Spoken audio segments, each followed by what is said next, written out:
গরিবগড়ের রাজপুত্র নাটকের 25তম পর্বটি কবে প্রচারিত হবে? কেন এখনও গরিবগড়ের রাজপুত্র নাটকের 25তম পর্বটি প্রচার হচ্ছে না? অলরাইট গাইস, এই সকল প্রশ্নের উত্তর নিয়ে হাজির হয়ে গেলাম আজকের ভিডিওতে।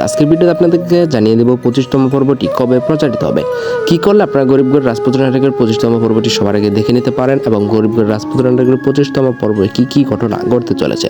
তো এমনই সব ধামাকাদার আপডেট থাকছে আমাদের আজকের এই ছোট্ট আপডেট ভিডিওটিতে। তো ভিডিওটি না টেনে সম্পূর্ণ দেখুন। আপনারা যারা চ্যানেলে নতুন তারা অবশ্যই চ্যানেলকে সাবস্ক্রাইব করে আমাদের সাথেই থাকুন। আর গরিবগড় রাজপুত্র নাটক কবে প্রচারিত হবে আর গরিবগড় রাজপুত্র নাটকের 25তম পর্বটি রিলিজ হলে আপনারা কেউ মিস করবেন না, কারণ ফাইনালি মেঘলাকে দেখা যাবে সে এবার অনেক পরিবর্তন হয়ে যাবে, নিজেকে অনেক পরিবর্তন করবে। কারণ মেঘলা তার বাবা মার কথা অনুযায়ী সে কিন্তু রাতুলকে বিয়ে করার সিদ্ধান্ত নেবে, যাতে করে অনিককে আর সে পাত্তা দিবে না। কারণ মেঘলার কাছে এখন একটাই টার্গেট, সেটা হচ্ছে যেভাবেই হোক না কেন তার অনাগত সন্তানের বাবার স্বীকৃতি এবার আদায় করতেই হবে। আর অন্যদিকে অনিকের অবস্থা কিন্তু দিন দিন বেশি খারাপের দিকে যাবে, কারণ ধীরে ধীরে অনিকের শ্বশুরের যে ইন্ডাস্ট্রি রয়েছে তার কিন্তু পতন শুরু হবে।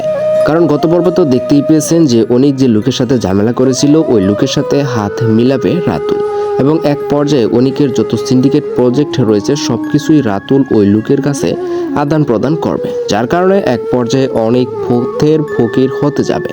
এমনটাই কিন্তু আমরা দেখতে পারবো আগামী পর্বগুলোতে। তো ভিউয়ার্স, এবার আপনাদেরকে জানিয়ে দিচ্ছি যে এই পর্বটি কবে প্রচারিত হবে। গরিবগড় রাজপুত্র নাটকের 25তম পর্বটি প্রচারিত হবে আগামী 16 তারিখ অর্থাৎ 16 মে রোজ শনিবার দুপুর ঠিক 12টার সময়। আর এই নাটকটি কিন্তু আপনারা দেখতে পারবেন তাদের একমাত্র অফিসিয়াল চ্যানেল কারোহেম ইউটিউব চ্যানেলে। তো আজকের ভিডিওটি পর্যন্তই। যারা চ্যানেলে নতুন চ্যানেলকে সাবস্ক্রাইব করে সাথেই থাকুন।